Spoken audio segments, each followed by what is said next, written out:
In May 1873, a search party in Kansas dug up an orchard behind a small cabin, and they found 11 bodies.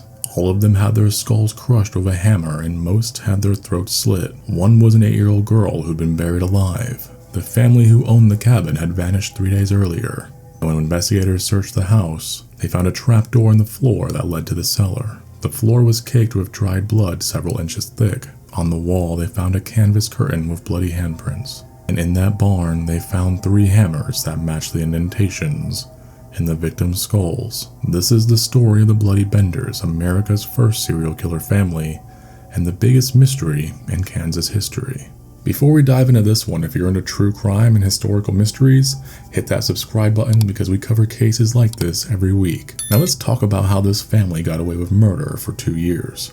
In southeastern Kansas, near a town called Cherryvale, the Civil War is just ending. The Osage Native Americans have been forced out under the Homestead Act, and now the land is opening up to settlers looking to start fresh. One day, 2 men show up on a piece of property about 7 miles outside Cherryvale, right along the Osage Mission Trail, a heavily traveled route where immigrants and families are heading west looking for land.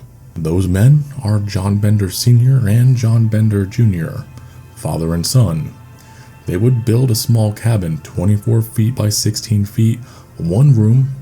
They would install a trapdoor in the floor that leads down to a stone cellar, and then they would send for the rest of the family.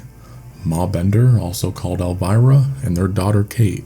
The 4 of them would furnish the cabin and hang a large canvas curtain down the middle, dividing it into 2 rooms. The front half would become the inn and grocery store, the business side, and the back half is their living quarters, and they would all live in that 12-foot range.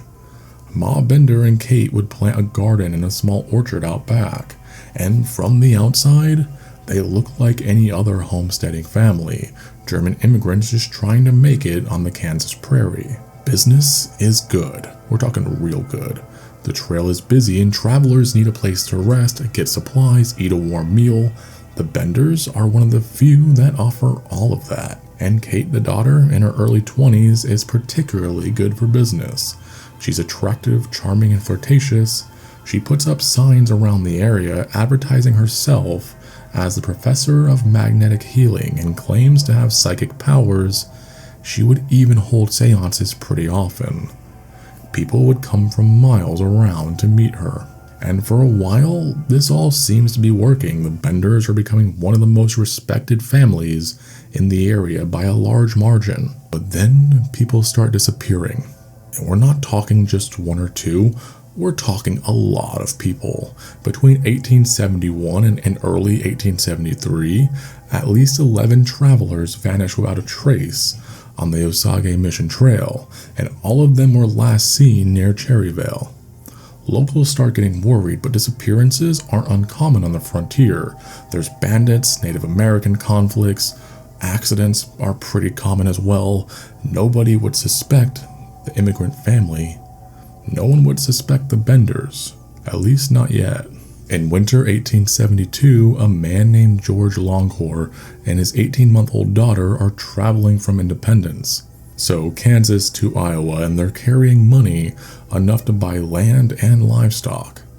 They would stop at the Bender Inn for a meal, but they never make it to Iowa. When Longcore's family doesn't hear from him, they send out a word, but there's no trace of him or his daughter. Then in March of 1873, something changes everything. A well-known local doctor named William York is traveling back home to Independence after visiting his family in Fort Scott. He's riding on horseback along the Osage Trail. He would stop at the Bender's Inn, but he's never seen again. But when Dr. York doesn't come home, his wife contacts his brothers, Alexander York and Edward York. Alexander York is a Kansas state senator, a Civil War veteran, and a man with real resources. And he's not going to let his brother's disappearance go away laying down. Alexander York forms a search party of 15 men, and then they start retracing his brother's route. They arrive at the Bender Inn, and the Benders are polite, yes. Dr. York did stop by, had a meal, but then left. He didn't stay the night. and they claim they haven't seen him since. Kate even offers to use her psychic powers to help locate him, for a fee of course. York is suspicious, but he has no proof, so he leaves. But the disappearances are piling up now, and the community is terrified. 11 people have gone in 2 years. So all the locals hold a meeting, and they decide to search every homestead in the area. Every single one. And unfortunately, the Benders are at that meeting, so they hear the plan. 3 days later, in early May of 1873, a neighbor notices something strange. The Benders' cabin is empty. The livestock are starving and unfed. The family is gone. When the search party arrives at the abandoned cabin, they find a trap door in the floor. They, of course, would open it, and the cellar below is rank with the smell of blood. The floor is covered in this dried blood, several inches thick. Then they go outside to the orchard, and they start digging. By midnight on the first night, they found 9 graves. By the next morning, they've uncovered 11 bodies. And of course, Dr. William York is among them, buried face down with his feet barely below the surface. George Longcore and his 18-month-old daughter are in the same grave, buried together. All of the victims have their skulls smashed in. Most also have their throats cut. One of the bodies is an 8-year-old girl. She had no injuries that would have caused death.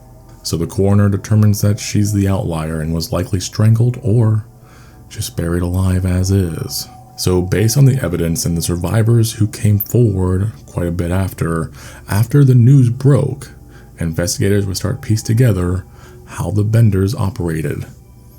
And here's what they found. When a traveler would stop at the inn, the Benders would invite them in to sit at their table for a meal. There was a seat of honor for all guests, positioned with the guests' back to that canvas curtain.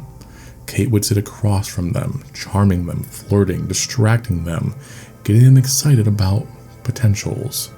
Behind that curtain, one of the men, either Pa or John Jr., would wait with a hammer, and when the guest was completely distracted, leaning back in their chair, their head would press against that canvas, and the man behind the curtain would swing the hammer and crush their skulls from behind. If the blow didn't kill them instantly, they'd open the trapdoor in the floor right under the victim's chair, and then drop the body into that cellar. Down in the cellar, Kate or Ma would go and slit their throats to finish the job. Then they'd strip the body of anything valuable, and then at night they'd all work together to bury the body in the orchard. So you might be asking, how did they get away with it for so long? Well, it's because most of their victims were travelers just passing through, people carrying enough cash to buy land, immigrants heading west. When they disappeared, their families just assumed they'd been killed by bandits or gotten lost on the trail completely. Nobody thought to look at the friendly German family running the inn. But a few people had narrow escapes with the Benders. After the bodies were found, witnesses started to come forward. A man named William Pickering said he refused to sit with his back to a canvas because it was covered in dark stains. Kate Bender did pull a knife on him and threatened him, so he fled. A Catholic priest also said that he saw one of the Bender men walking by with a large hammer, and that gave him an uneasy feeling, so he left immediately. See, the Benders had been sloppy, people had noticed, but nobody had connected the dots until it was too late. So where did the Benders go? Investigators follow the wagon tracks from the cabin 12 miles north, and they would find the Benders' wagon abandoned on the side of the road. The horses are still in the harness, nearly starved to death at this point. A train conductor in a nearby town of Hubble reports selling tickets to 4 people matching the Benders' descriptions. And then the trail would split. John Jr. and Kate took a train south to Texas. There were rumors that they fled to an outlaw colony near the Texas-Mexico border, a lawless area where criminals went to disappear. Lawmen who chased outlaws into that region often never came back, so it wasn't looked into. And Ma and Pa Bender took a train north to Kansas City and then on to St. Louis. After that, the trail goes cold. Kansas Governor Thomas Osborne offers a $2,000 reward for their capture. That's over $50,000 in today's money. And Senator Alexander York would offer another $1,000. Nobody would ever claim that reward. Over the next 20 years, multiple people are arrested and accused of being the Benders. In 1889, 2 women in Michigan, Almira Griffith and her daughter Sarah Davis, are arrested and brought to Kansas for trial. They look eerily similar to Ma and Kate Bender. So they're put on trial for that murder, and their lawyer would prove they're not the Benders. The case is then dismissed, and in the 1890s, several vigilante groups would even claim to have tracked down the Benders and killed them. One group says they shot a man and burned Kate alive. Another says they lynched them and threw their bodies in a river, but none of these stories are ever verified. In the 1940s, rumors surfaced that Kate and John Jr. are still alive, 2 old feeble paupers living in different parts of the country. But nobody would ever investigate that, assuming that they were just too old for it to matter anymore. Within days of the discovery, over 3,000 people descended on the Benders' property. Reporters from New York and Chicago, curiosity seekers, and true crime enthusiasts. They tore the cabin apart looking for souvenirs. They took the bricks from the cellar, the stones from the well. Every piece of wood was pulled off. Within weeks, the cabin was completely gone, dismantled piece by piece. And in 1961, the town of Cherryville opened the Bender Museum. They built a replica cabin and displayed antiques and the 3 hammers used in the murders. In the first 3 days, it was huge. Over 2,000 people visited. The museum stayed open until 1978, when it was torn down to build a fire station. Locals no longer wanted Cherryville to be known as the Bloody Benders town. Today, there's a small museum in Cherryville that still has the 3 hammers behind bulletproof glass.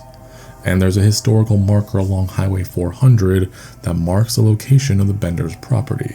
And in 2020, the land where that cabin once stood was actually sold at auction. The buyer was a man named Bob Miller from Independence. He bought it because he wanted answers.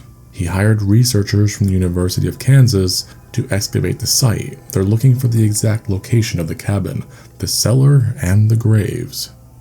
They want to know if there are more bodies out there that weren't found. In 2024, the researchers were asked, "What do you think happened to the Benders?"